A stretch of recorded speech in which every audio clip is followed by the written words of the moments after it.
gift of mothers.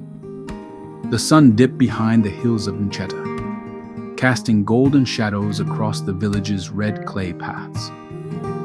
Smoke rose lazily from cooking fires, mingling with the scent of roasting maize. Children laughed as they chased chickens through the dusty lanes, their joy echoing into the sky like prayer. But not every home shared in the laughter. Inside a modest hut on the edge of the village, Amara sat quietly, staring at her reflection in a bowl of still water. Her face, once full and bright, had thinned over the years. Her eyes, once fountains of mirth, now bore the weight of unanswered prayers.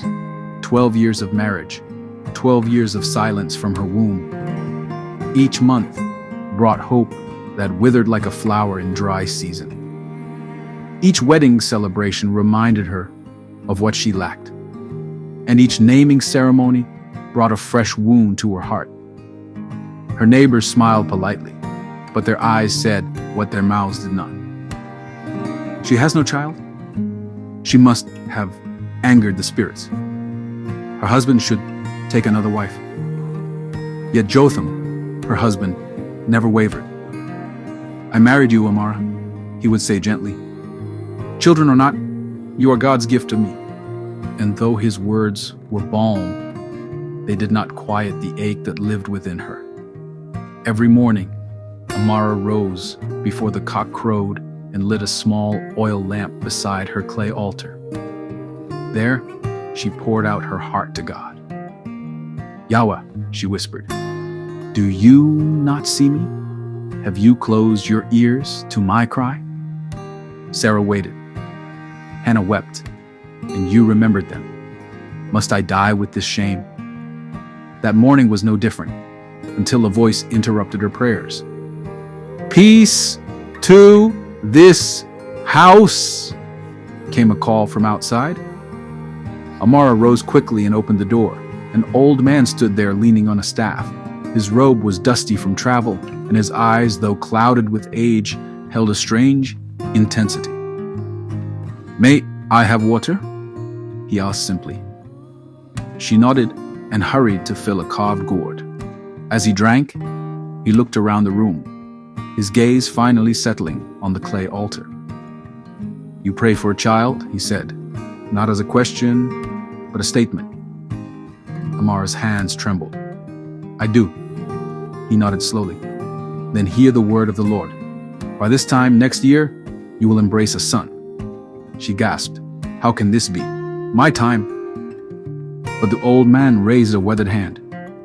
Do not doubt. The God who opened barren wombs still does wonders. You shall call him Nathaniel, for he shall be a gift. And with that, the prophet turned and walked away, leaving dust and hope in his wake. The months passed, and Amara dared not speak of the prophecy. But her body began to change. First nausea, then fatigue, then the unmistakable signs of life within her. Jotham wept when she told him. It is true, he said, kissing her hands. God has remembered us. The village watched with cautious eyes, unsure whether to rejoice or wait for proof. But in the 9th month, on a cool Harmattan night, a strong cry pierced the silence. Nathaniel was born. From the beginning, he was unlike other children, gentle but bold, curious but kind. While others chased birds with slingshots, Nathaniel sat by the old ones, asking questions about God and life and healing. As he grew, the village fell ill with a mysterious plague. Fever claimed the old, cough stilled the young. Fear spread faster than the sickness. But Nathaniel did not hide.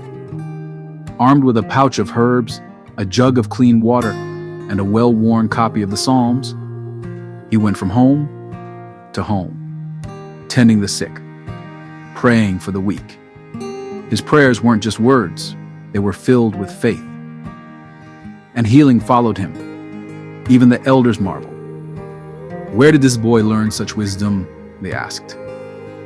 Jotham only smiled. Amara's eyes glistened with tears. Years later, long after the plague had passed and Nathaniel had become a man, he stood before the village square during a harvest festival. His voice rang out with power and humility. We give thanks to God, who gives life, not just through birth, but through love, through service, and through faith. I'm here today because of one woman's prayers, my mother.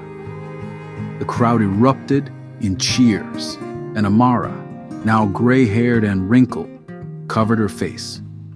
It was not just that she had given birth, it was that she had believed. She had nurtured a boy who would carry light into the shadows. Because the true gift of mothers is not only the life they birth, but the faith they pass down, the love they live out, and the legacy they leave behind. So to all our mothers, we wish you a happy Mother's Day. God bless you for your many countless sacrifices.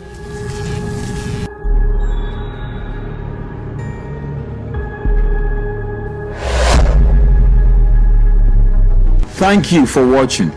Kindly like, comment, and subscribe. Click on the notification bell so you can be alerted anytime a new video is uploaded. And please don't forget, share and be a blessing to someone. God richly bless you. Shalom.